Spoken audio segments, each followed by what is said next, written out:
et qu'à chaque fois, même dans l'opposition, si quelqu'un veut devenir président, il faut qu'il ait l'onction papale de l'Élysée, il faut passer. Donc, quand on organise le 14 juillet, celui qui n'y vient pas est peut-être regardé pas très bien par la France, parce que la France a toujours une très grande contrôle sur ce qui se passe en Afrique noire francophone.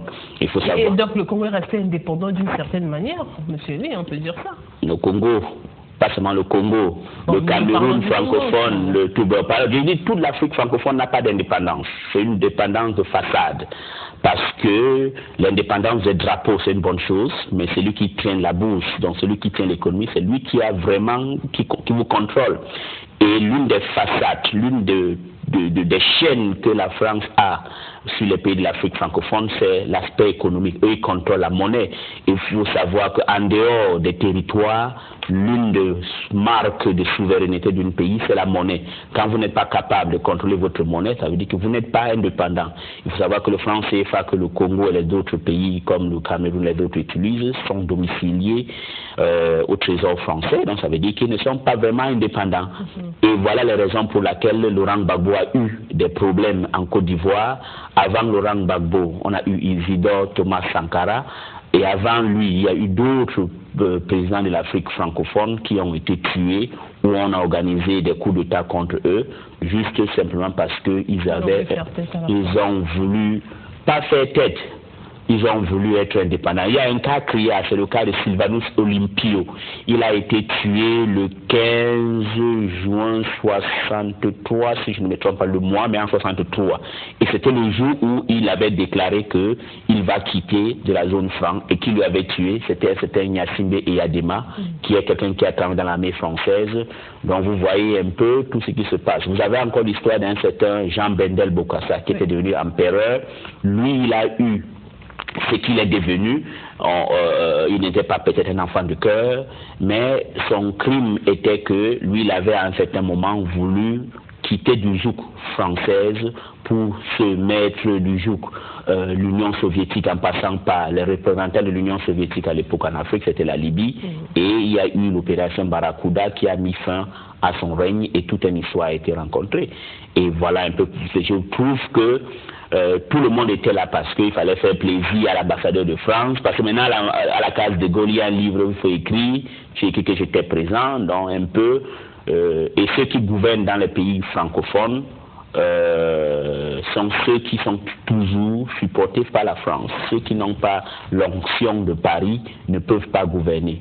S'ils gouvernent, il y aura peut-être une guerre civile qui va s'éclater, financée et supportée par la France, ou peut-être ils seront tués. Donc, ce n'est pas parce que... Et ils ont aussi transmis cette virus d'infériorité, complexe d'infériorité, aussi à leurs enfants. C'est ça qui fait que beaucoup de gens pensent que il faut aller en France. Il faut s'acheter une maison en France. Il faut s'acheter une maison en France. Il faut avoir un compte bancaire. Ben, malheureusement, maintenant, les comptes bancaires en France, on est en train de les fermer pour tous les ministres. Ouais. Donc, bon, mais ils aiment beaucoup la France, mais est-ce que la France les aime? Non, mais la France... c'est une puissance et la France veut garder son indépendance. On ne doit pas reprocher à la France aussi. D'accord. Voilà, merci bien. En tout cas, d'une façon générale, la fête était belle. C'est cette particularité-là qui a attiré un peu notre attention. Je ne sais pas si la fête était bien, belle. Bon, il y avait un peu tout le monde là-bas.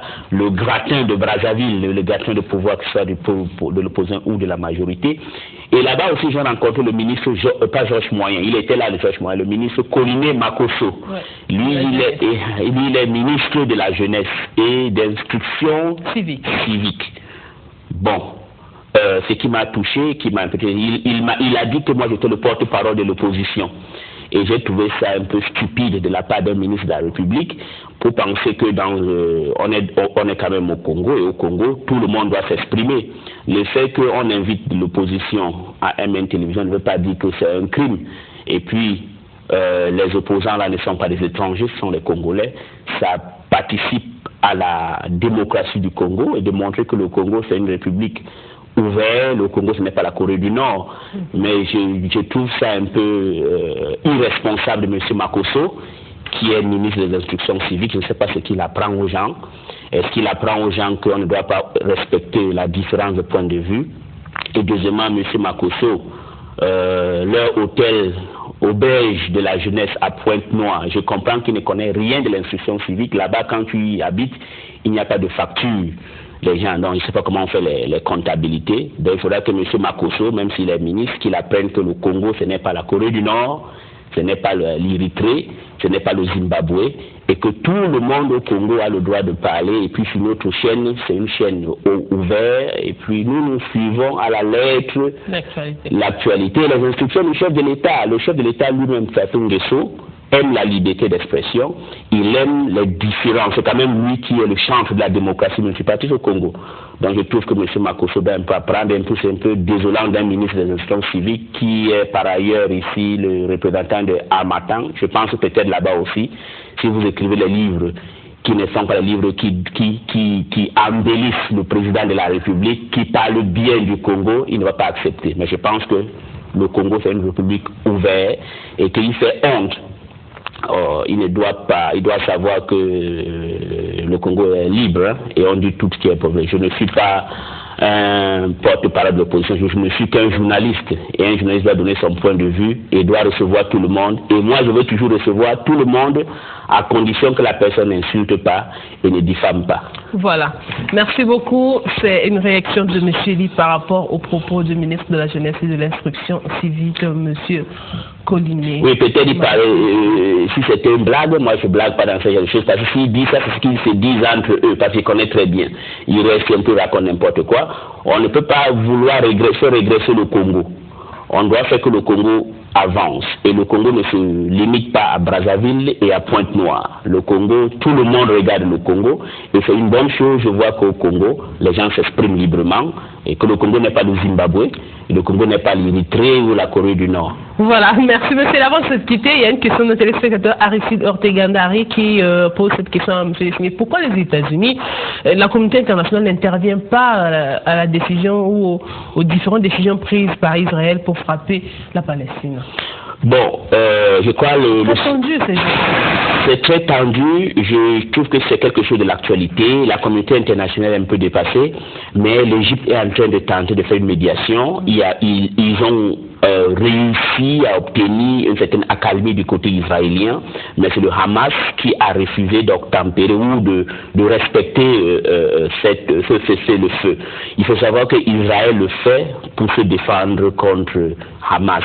Mais le Hamas aussi, je crois aussi de l'autre côté, Israël aussi a peur de la propagation, pas seulement de Hamas, mais de le groupe le Front islamique en Irak et au Levant, qui est dirigé par M. al-Baghdadi, Aboubakar al-Baghdadi, qui est en train de prendre pied dans la bande de Gaza, et puis en Cisjordanie, et puis dans le Sinaï. Et quand on dit Sinaï, on dit aussi Égypte, donc quand on dit Égypte, on dit Afrique. Donc je pense que la communauté internationale est en train d'essayer pour qu'il y ait un accalmie ou un cessez-le-feu entre le Hamas et puis l'État hébreu. D'accord. Et le conflit israélo-palestinien ne date pas d'aujourd'hui, c'est un vieux conflit, M. Ely. C'est un vieux conflit, ça date de 1948, quand lors de la partition de ce territoire qui était contrôlé à l'époque par la Grande-Bretagne. Et c'est sûr qu'on accuse Israël, mais je pense que la communauté ou la région, les Arabes aussi ont commis une erreur en refusant de reconnaître la partition de la Palestine à l'époque entre deux États, un État israélien et un État palestinien. Je crois que c'est tout cela qui fait partie de là jusqu'à aujourd'hui. Bien sûr. Ainsi, les chrétiens ont une explication qui leur est propre, c'est les enfants de Dieu et les enfants du désert. Voilà, ça concerne les chrétiens. C'est la fin de cette émission. Merci de nous avoir suivis. On va se retrouver demain à partir de 9h. Coucou parce qu'il y a Ted Coppel. Merci à notre réalisateur du jour, précisément les Nyongo Zedong. Merci à vous tous qui avez participé et bonne suite de programme.